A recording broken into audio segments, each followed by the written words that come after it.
नमस्कार, NTV India news में आपका स्वागत है। मैं साक्षी। पेश है आज की प्रमुख हलचल।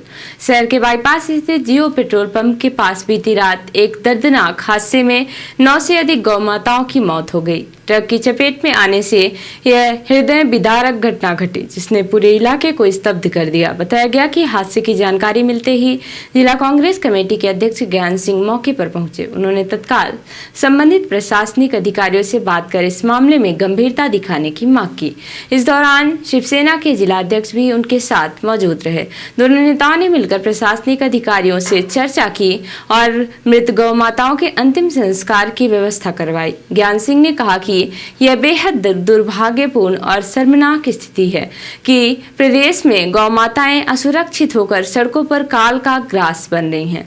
गौरतलब है कि प्रदेश में स्वयं को गौ रक्षक बताने वाली भाजपा सरकार के शासनकाल में ही गौ माताएं बेसहारा होकर सड़कों पर भटकने को मजबूर हैं, लेकिन इनकी देखरेख और सुरक्षा की जिम्मेदारी लेने वाला कोई नहीं है। उन्होंने प्रशासन को चेतावनी दी कि भविष्य में ऐसी घटनाओं की पुनरावृत्ति रोकने के लिए ठोस कदम उठाए जाएं। कलेक्टर सुरुचि सोमवंशी के निर्देशानुसार जिले की शैक्षणिक गुणवत्ता में वृद्धि तथा 100% परीक्षा परिणाम सुनिश्चित करने के उद्देश्य से मेरी शाला बेस्ट शाला अभियान के क्रियान्वयन को लेकर 25 सितंबर को शासकीय उच्चतर माध्यमिक विद्यालय क्रमांक 2 सीधी में जिले के सभी शासकीय हाई स्कूल एवं हायर सेकेंडरी विद्यालयों के प्राचार्यों की बैठक आयोजित की गई। बैठक में जिला शिक्षा अधिकारी पवन कुमार सिंह ने निर्देश दिए कि 30 अक्टूबर तक प्रत्येक विद्यालय का परिसर साफ सुथरा एवं सुसज्जित होना चाहिए। विद्यालयों में पुताई कार्य पूर्ण हो, शौचालय क्रियाशील रहे तथा छात्रों को शुद्ध पेयजल की उपलब्धता सुनिश्चित की जाए। डीपीसी राजेश तिवारी ने कहा कि मेरी शाला बेस्ट शाला अभियान का क्रियान्वयन केवल हाई स्कूल और हायर सेकेंडरी विद्यालयों तक सीमित नहीं रहेगा, बल्कि इसे प्राथमिक और माध्यमिक विद्यालयों में भी लागू किया जाएगा। एडीपीसी प्रवीण शुक्ल ने तिमाही परीक्षा परिणाम 3 दिवस के भीतर दर्ज करने हेतु हरित विद्यालय अभियान एक पेड़ मां के नाम इंस्पायर अवार्ड में 30 सितंबर तक नामांकन जैसे बिंदुओं पर चर्चा की। बैठक में सहायक संचालक ट्राइबल दीपक निगम, सभी विकासखंड शिक्षा अधिकारी BRCC तथा जिले के प्राचार्य उपस्थित रहे। भाजपा के केंद्रीय और प्रदेश नेतृत्व के आह्वान पर 25 सितंबर दीनदयाल जयंती से लेकर 25 दिसंबर भारत रत्न अटल बिहारी वाजपेयी जयंती तक आत्मनिर्भर भारत संकल्प अभियान चलाया जा रहा है। अभियान के सफल क्रियान्वयन हेतु सीधी जिले की कार्यशाला स्थानीय वैष्णवी गार्डन सीधी में संपन्न हुई, जिसमें मुख्य अतिथि के रूप में सतना नगर निगम महापौर योगेश ताम्रकार उपस्थित रहे। उन्होंने अपने उद्बोधन में कहा कि स्वदेशी और आत्मनिर्भरता एक ही सिक्के के दो पहलू हैं, एक के बिना दूसरे की कल्पना नहीं की जा सकती। आज भारत देश हर क्षेत्र में धरती से लेकर अंतरिक्ष तक निर्भर की दिशा में अग्रणी भूमिका निभा रहा है। कार्यक्रम में विशिष्ट अतिथि के रूप में उपस्थित प्रदेश मंत्री एवं सीधी जिले के संगठन प्रभारी राजेश पांडे द्वारा कहा गया कि पंचप्रण और आत्मनिर्भरता एक दूसरे के पूरक हैं। यदि हम पंचप्रण का पालन करते हैं तो आत्मनिर्भरता की ओर हम अग्रसर होते जाएंगे। कार्यक्रम की अध्यक्षता कर रहे जिला अध्यक्ष देव कुमार सिंह चौहान द्वारा कहा गया कि भारत अपने दम पर दुनिया की सबसे बड़ी सैन्य ताकत के रूप में उभर रहा है। इस अवसर पर सभी मंडलों के आत्मनिर्भर भारत संकल्प अभियान टोली के संयोजक एवं सह संयोजक उपस्थित रहे। पीएमसी जवाहर नवोदय विद्यालय चुरैल सीधी के प्राचार्य डॉक्टर DK त्रिपाठी ने बताया कि शिक्षा मंत्रालय, भारत सरकार, पीएमसी स्कूल और राजभाषा विभाग के निर्देश तथा नवोदय विद्यालय समिति के आयुक्त राजेश लखानी, उपायुक्त RK वर्मा, सहायक आयुक्त दीक्षा ज्योति मिश्रा के मार्गदर्शन में विद्यालय में हिंदी पखवाड़ा समापन समारोह आयोजित किया गया।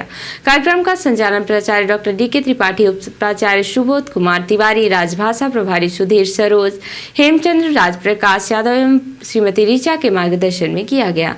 समापन समारोह में छात्रों ने राष्ट्रभाषा हिंदी पर भाषण, कविता और गीत की सुंदर प्रस्तुतियां दी। प्राचार्य डॉक्टर त्रिपाठी ने हिंदी भाषा के महत्व पर प्रकाश डाला और छात्रों को शुद्ध लेखन व वाचन के गुण बताए। सभी विजेता प्रतिभागियों को प्राचार्य द्वारा पुरस्कार और प्रमाण पत्र प्रदान किए गए।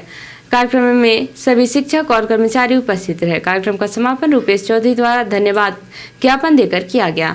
विद्यालय में हिंदी पखवाड़ा एवं समापन समारोह बड़े धूमधाम से मनाया गया।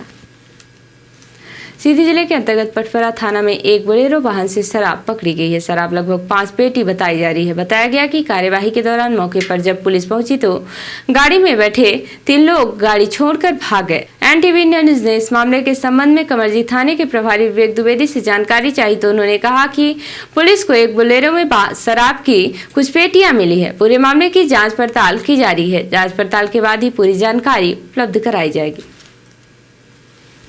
रिपोर्टर हिमायू रोतेला ने बताया कि नैनीताल में 69वें दुर्गा पूजा महोत्सव का शुभारंभ रविवार को नैना देवी मंदिर परिसर से कलश यात्रा निकालकर किया गया। यह महोत्सव 28 सितंबर से 2 अक्टूबर तक चलेगा। कलश यात्रा में महिलाओं ने पारंपरिक परिधान पहनकर भाग लिया और स्कूली छात्रों ने झांकियों की शोभा बढ़ाई। इस दौरान कुमायूनी और बंगाली संस्कृति का मिलन देखने को मिला।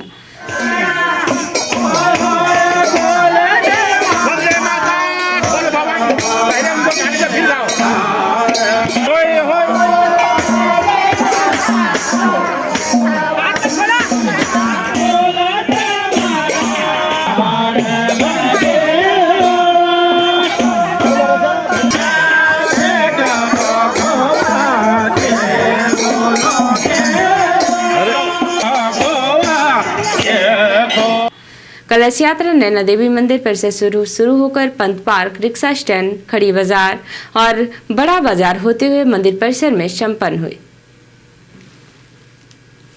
पूरे देश में नवरात्रि का उत्सव धूमधाम से चल रहा है। मां दुर्गा के भक्त माता के अनेक रूपों की प्रतिमाओं को स्थापित करके उनके पंडालों को सजाकर उनकी सेवा में जुटे हुए हैं। सीधी शहर में भी भक्तों ने जगह जगह मां दुर्गा, माता काली की प्रतिमा स्थापित की है और पूरे पंडाल को लाइट और डेकोरेशन से सजाया हुआ है, जहाँ पर भक्त बड़ी संख्या में पहुंचकर माता के दर्शन के लिए पहुंच रहे हैं।